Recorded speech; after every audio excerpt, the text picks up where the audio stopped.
الحمد لله وكفى وسلام على عباده الذين اصطفى. أما بعد فأعوذ بالله من الشيطان الرجيم. بسم الله الرحمن الرحيم.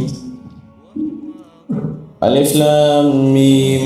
الله لا إله إلا هو الحي القيوم نزل عليك الكتاب بالحق مصدقا لما بين يديه وأنزل التوراة والإنجيل من قبل هدى للناس وأنزل الفرقان إن الذين كفروا بآيات الله لهم عذاب شديد والله عزيز ذو انتقام.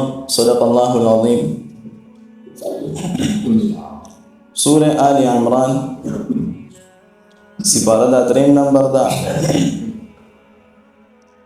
مخی سورة بقرة ذکر شو اوز دا سورة آل عمران دی.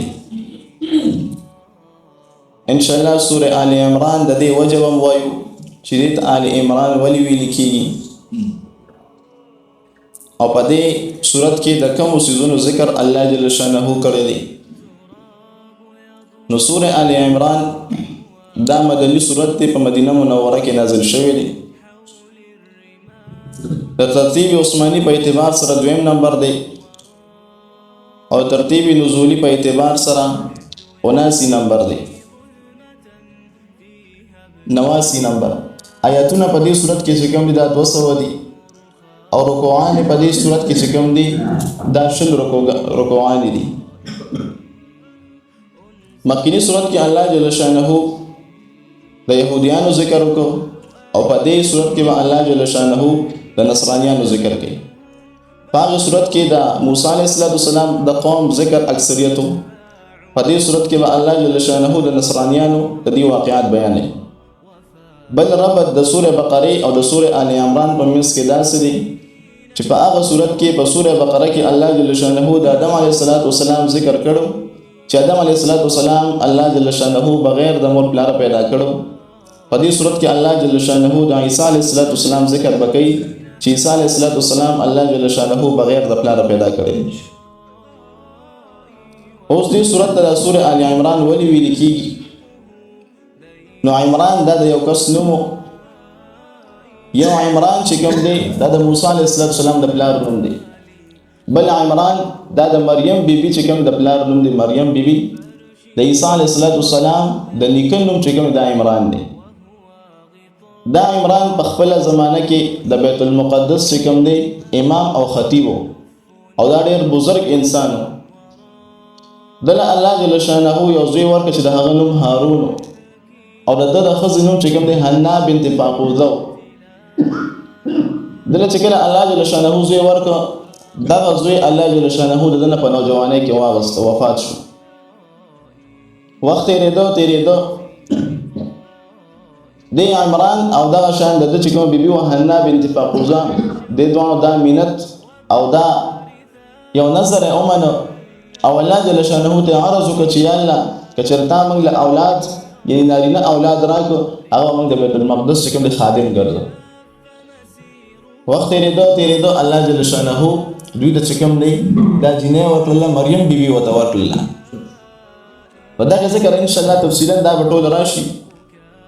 او دا عمران چې کوم دی دا د یعقوب علیه السلام په اولاد کې راته. د یعقوب علیه السلام تاسو ته ما ویلو 12 زامنو په 12 زامنو کې د یو نوم لاوي و. د لاوي د خاندانه چې کوم دا عمران دی. او بل عمران چې کوم د موسی علیه السلام د پلار نوم هم چې کوم دی عمران دی. نو په دې صورت کې چې کوم ذکر کیږي دا به د مریم بیبي چې کوم پلار د هغې تذکره کیږي. د دې وجې نه دې صورت ته چې کوم د سوره آل عمران ویل کیږي. په دې صورت کې بیا د آل عمران یعنې د عمران د خاندان چې کوم دا به ذکر کیږي. چا مریم بیبي ده عیسی علیه السلام د دې تذکره به کیږي. او دې صورت ته نور نمونه هم اخلي. الزهرا طیبه ورته هم ویل کیږي. الکنز دا د دې هم نوم دی. الامان ورته هم ویل کیږي. والمجادله دا ورته هم ویل کیږي. د عیسایانو او د رسول الله باندې ترمنځ مناظره او مقابله د علم په اعتبار سره شوې ده ځکه ورته مجادله ویل کیږي. والاستغفار والمعدیه دا ورته هم ویل کیږي. ابو بکر صدیق صاحب فرمایي چې کوم یو بنده سورة آل عمران دا په خوب کې اولولي يكون قليل الحظ بين أهله ويرزق ولدا في كبره. چې کوم یو بنده سورة آل عمران په خوب کې بالفرض وي الله جل شانه د انسان په بډاوالي کې اولاد ورکړي. نو دې صورت کې الله جل شانه چې کوم دی په دې لومبني اتیا آیاتونو کې تقریبا 200 آیاتونه دي. د الف لام میم نو واخله درته اتیا آیاتونو پورې الله جل شانه د خپل وحدانیت او په هغه باندې دلایل د پیش کړی دي. اوس د دې صورت د شای نزول چې کوم داسې دی، رسول الله صلی الله علیه وسلم چې کوم دی وفد د نجران راغی، د نجران علاقې نه یو وفد راغی، پای کې 80 کسان او په دغه 80 کې 14 کسان چې کوم د شرافت والو او په دې کې بیا 3 کسان داسې وو چې هغه لوی خاندان والو، هغه ډېر معزز حسابېدل.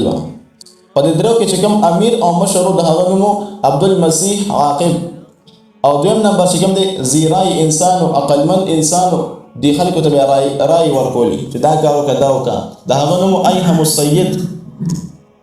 او دریم نمبر انسان او ابو حارثه ابن علقمه دا مذهبي عالم. دوی رسول الله صلی الله علیه وسلم لراغل او د عیسی علیه السلام متعلق چې کوم دی د رسول الله ور سره بحث کړي. د دوی د نظریه وا چې عیسی علیه السلام بیا خدای الله چې کوم دی زوی نعوذ بالله من ذلک. در دې عیسایانو نظریه وا وایي چې عیسی علیه السلام پلار نو، دوی دا عقیده لرله چې نعوذ بالله من ذلک عیسی علیه السلام د الله زوی دی. او د بعض عیسایانو دا عقیده وا چې عیسی علیه السلام غیر خدای دی، عیسی علیه السلام سره دا خدای دی، ولی عیسی علیه السلام مړي را ژوندې کول. د دې بعضو پکې دا عقیده جوړه شوې وه چې عیسی علیه السلام نعوذ بالله من ذلک هغه سره خدای دی. نو رسول الله صلی الله علیه وسلم سره دا وفد نجران چې کله راغی د رسول الله سره مناظره کوي، مقابله سره کوي د عیسی علیه السلام په حق کې. چې کله دوی دا خبره وکړلې، الله جل شانه د سوره آل عمران چې کوم لومبني اتیا آیاتونه په خپل وحدانیت باندې راولي چې الله جل شانه صرف یو یکتا ذات دی، نو د هغه لپاره اولاد شته دی او نه عیسی علیه السلام دا خدای دی، بلکې الله جل شانه هغه ذات دی الحي القیوم چې همیشه ژوند دی، مرګ ول نه راځي، قائم ذات دی، د ټول کائنات سنبالونکی ذات دی. او عیسی علیه السلام له مرګ راځي او بیا دا شان دی پناه کیږي او ټول کائنات چې کوم د عیسی علیه السلام نه سنبالولي. د دې وجه نه عیسی علیه السلام دا خدای نه دی، الله جل شانه چې کوم دا زمونږ استاد سید عرب دی.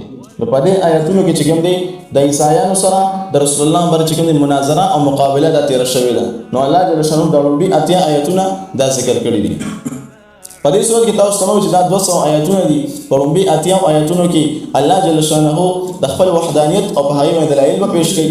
او بیا د دې نه واخله 101 نمبر آیات پورې چې کوم دی الله جل شانه د رسول الله صلی الله علیه وسلم د رسالت او د پیغمبري د دې ذکر وکړي او په هغه باندې دلایل پیش کړي. بیا دا نه واخله تر اخره پورې به الله جل شانه د جهاد او د انفاق فی سبیل الله د دې ذکر وکړي. په دې لومبي آیاتونو کې الله جل شانه د خپل وحدانیت د خپل خدای د دې ذکر وکړي او په هغه باندې دلایل پیش کړي. بسم الله الرحمن الرحیم الف لام میم. الله په هیڅ په معنا د حروف باندې دته حروف مقطعات ویل کیږي.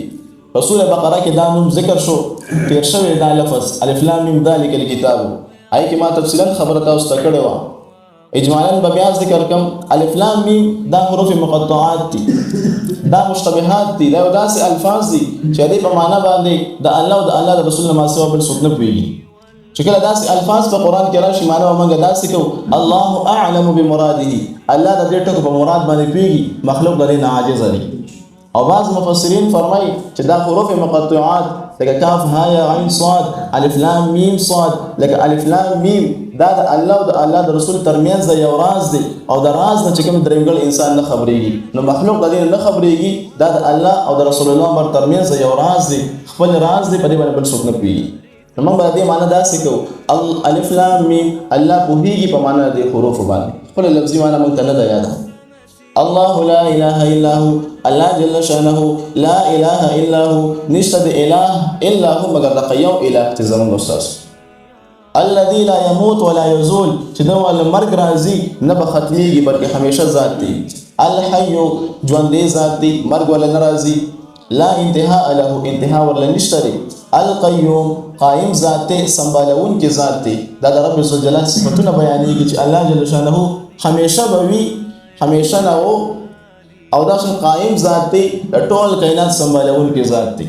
او مخلوق چې کوم د باندې فنا راځي، دا یو وخت ابتدا وا یو وخت په انتها وي، نه د الله جل شانه ابتدا شته نه انتها شته. دا زموږ استاد رب دی. نزل عليك الكتاب، نازل کړی دی پتا باندې کتاب بالحق، په حق سره. دینه مراد قران دی. رسول الله برته الله خطاب کوي چې نازل کړی شوی دی پتا باندې کتاب بالحق، چې په حق باندې دی. قران دا حق کتاب دی.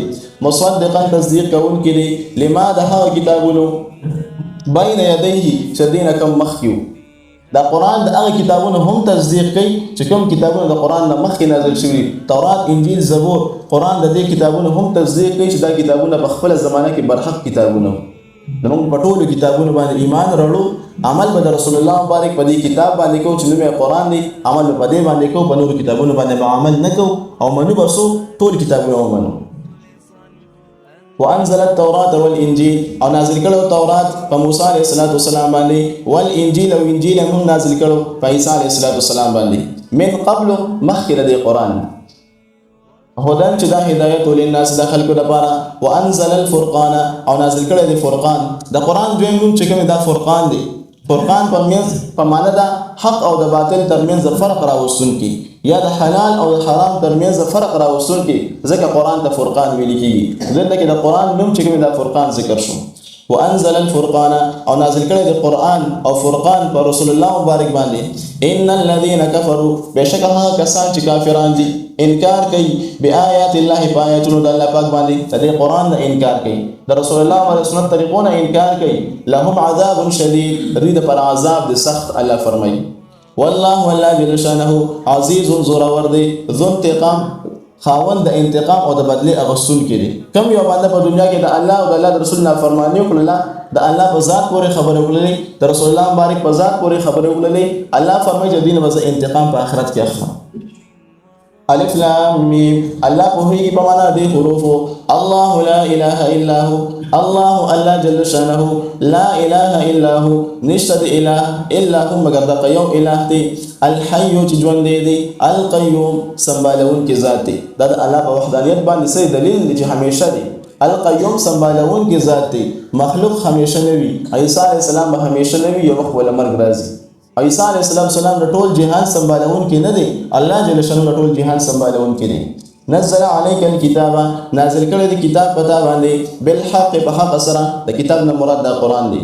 مصدقا چې تصدیق کوونکی دی لما د هغه کتابونو بین یدیه چې د قران نه مخکې تیر شوي دي. وانزل التوراة، او نازل کړی دی تورات په موسی علیه السلام باندې، والانجیل او انجیل هم نازل کړی دی په عیسی علیه السلام باندې.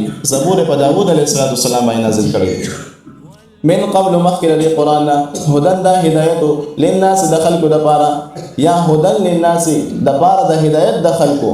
وانزل الفرقان، او نازل کړی دی الله جل شانه قران پر رسول الله مبارک باندې. ان الذين كفروا، بشک هغه کسان کفرو چې انکار کوي د قران نه او د محمد نه انکار کوي. بآیات الله، فیاتونو د الله پاک باندې. آیاتونو د الله پاک نه رسول الله مبارک مراد کی دي شي او مراد ته قران هم کی دي شي. کم یو باندې د قران نه انکار کوي، د رسول الله مبارک د احادیث نه انکار کوي، قران او تسبق کاری، احادیث مبارکه او تسبق کاری دی لسره چې کوم دی وخت نه ورګي د تسبق نظر باندې ګوري، او دا انکار دی د الله د آیاتونو نه. لهم عذاب شدید، د دوی لپاره عذاب د سخت. الله فرمایي والله الله جل شانه عزیز زورور ذات دی، ذو انتقام، خاوند انتقام دی، بدله اغسطون کې والا دی. سبحان ربك رب العزة عما يصفون، وسلام على المرسلين، والحمد لله رب العالمين.